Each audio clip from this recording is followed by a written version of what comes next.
बात उस महापुरुष की जिन्होंने भारतीय समाज को समानता और न्याय का पाठ पढ़ाया। वो एक समाज सुधारक, अर्थशास्त्री और भारत के संविधान के निर्माता थे। जी हाँ, मैं बात कर रही हूँ डॉक्टर भीमराव रामजी अम्बेडकर जी की। डॉक्टर भीमराव अम्बेडकर का जन्म 14 अप्रैल 1891 में मध्य प्रदेश के महू में हुआ था।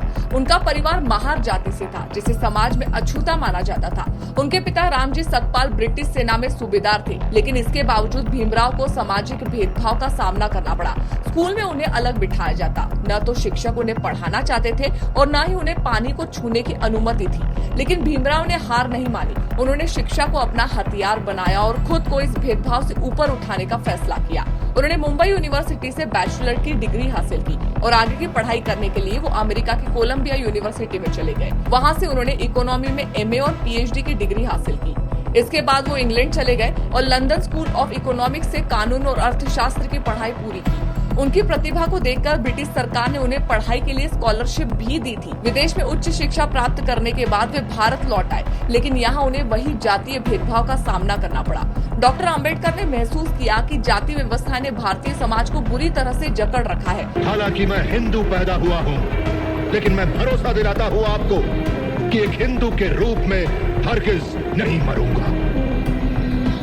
डॉक्टर भीमराव अम्बेडकर की, डॉक्टर भीमराव अम्बेडकर की। उन्होंने इस अन्याय के खिलाफ संघर्ष करने का फैसला किया।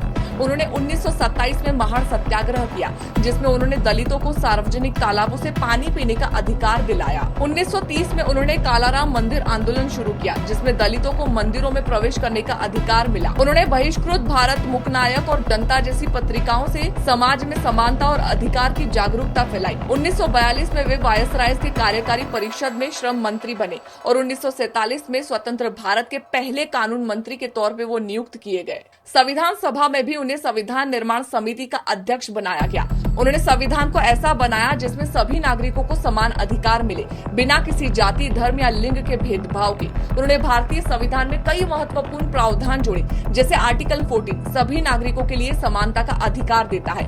आर्टिकल 17 छुआछूत को खत्म करने का कानून था। आर्टिकल 21 जीवन और व्यक्तिगत स्वतंत्रता का अधिकार था। इस संविधान कितना भी अच्छा क्यों न हो, वो अंततः बुरा साबित होगा अगर उसे इस्तेमाल में लाने वाले लोग बुरे होंगे, और संविधान कितना भी बुरा क्यों न हो, वो अंततः अच्छा साबित होगा अगर उसे इस्तेमाल में लाने वाले लोग अच्छे होंगे।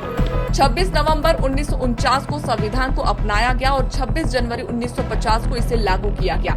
ये भारतीय लोकतंत्र की सबसे बड़ी उपलब्धि मानी जाती है। डॉक्टर अम्बेडकर ने महसूस किया कि हिंदू धर्म की जाति व्यवस्था दलितों के लिए अन्यायपूर्ण है। इसीलिए ही उन्होंने 14 अक्टूबर 1956 को लाखों फॉलोअर्स के साथ बौद्ध धर्म को अपनाया था। दुर्भाग्य से मैं एक हिंदू अछूत के रूप में पैदा हुआ। इसे रोकना तो मेरी शक्ति से बाहर था, लेकिन इन अपमानजनक परिस्थितियों में जीने से इनकार करना मेरी शक्ति में शामिल है।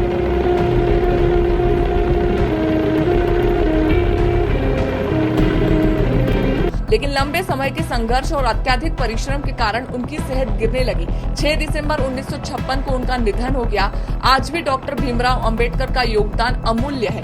उनके सम्मान में 14 अप्रैल को अम्बेडकर जयंती मनाई जाती है। 1956 में उनके बौद्ध धर्म ग्रहण करने के कारण लाखों लोगों ने बौद्ध धर्म अपनाया। उनकी विचारधारा आज भी करोड़ों लोगों को समानता, शिक्षा और आत्मसम्मान के लिए प्रेरित करती है। डॉक्टर भीमराव अम्बेडकर केवल एक नाम नहीं थे, बल्कि एक विचारधारा थी। उन्होंने हमें सिखाया कि शिक्षा ही सबसे बड़ा हथियार है और समानता ही सच्ची स्वतंत्रता होती है।